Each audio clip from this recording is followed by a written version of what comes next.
football recruit was caught on camera beating a woman, an unidentified woman, along with another woman. Now, Jeffery Simmons, who is 6'4" and 275 pounds, is being recruited by Mississippi State. But this video came out and it could change things. Now, the reasons that led to this assault are unclear. The video is difficult to watch, so I want to give you prior warning before taking a look at it. But it just shows you another example of violent behavior and the very timid reaction you get from the sports world. Let's take a look.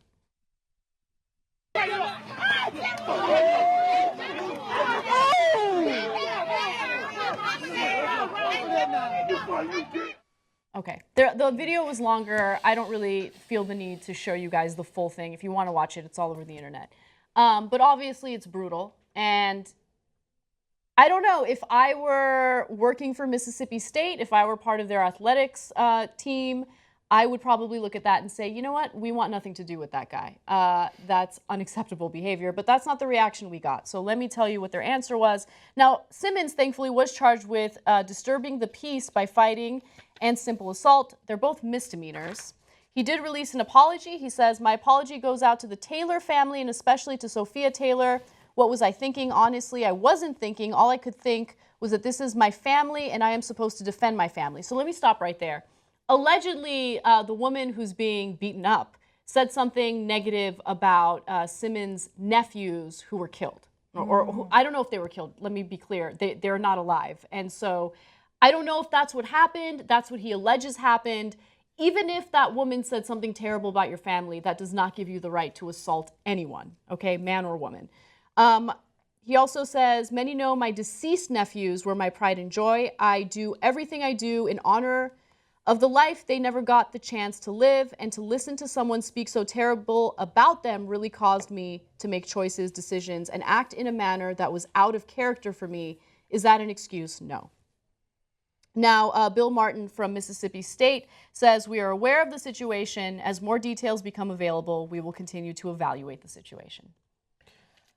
Okay. Yeah, I don't know. When people commit crimes, I always consider, does the punishment fit the crime? And I think it's up to our judicial system to punish him and not the college, you know? And I do believe in second chances. I feel like, you know, he needs to do some serious like makeup for that. Like go volunteer at a women's shelter or do something magnificent and make up for what you did. But I don't know. What do you guys think? Like, as apologies go, he's trying to give context. Yeah. And then he apologizes. Yeah. Which is good. That said, someone said something and he hit them. Right. He didn't just hit them though. A lot. Yeah. He did this thing.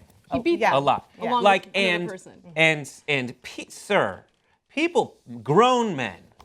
You're 6'4", 240. There are giant men who put on pads before you hit them to protect themselves against you. Like you're hitting a woman on the ground. So that is what we're looking at here. And I do very much agree with second chances and punishments fitting the crime. That said, now we look in the public eye. Mississippi State has to look at it and say, what does it say if we continue to offer him a scholarship? Right. You know? Yeah. And so it is up to them now and their program. This is a 5-star recruit. This is a top 10 recruit. Like there were stories when this guy said, I think I want to go to Mississippi State. That didn't happen when I went to my college. Yeah. Well, you're not a star athlete. That's true. And if you were, look, I'm going to keep it real with you. If you were facing, look, he's facing misdemeanors, right? But if you were caught on camera beating someone as savagely as he was beating that girl, would you deal with criminal charges? Probably. Right? Definitely. Yeah. I mean, I feel like professional athletes, and he's not a professional athlete yet. He eventually will be. He's in high school. He's in high school. They get a pass, okay? They don't get a pass if they get caught smoking marijuana, but they get a pass if they beat their wives. They get a pass if they beat other people. They get these terrible stories brushed under the rug by people who want to protect them because they want to ensure that their athletic careers continue. It's very weird to me that we have this zero tolerance policy when it comes to drugs, but we don't have a zero tolerance policy when it comes to physically assaulting people. And there's also an argument that people make that's like, well, he's a football player, so his job really is Nature, to be violent. But it's like, listen, plumber's job is to fix pipes. They don't go home, you know, it's not like, oh, we got to stop these guys. They're going to fix pipes. Yeah. They're like surgery. Doctors don't come home and do unnecessary surgeries on their wives when they get home.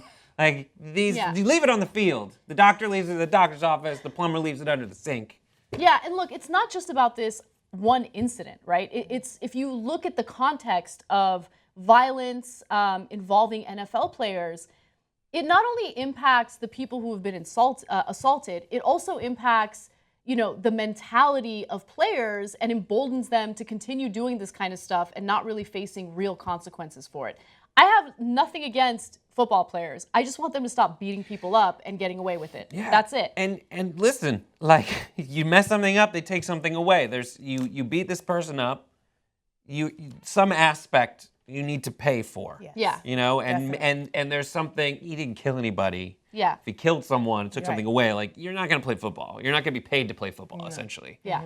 You know, I think it's a weird situation. There's also another, like, much lesser dynamic we could talk about where it's like, I'm happy that this video's out there, and I think a lot of people tell folks, like, don't do bad stuff because you never know who's filming.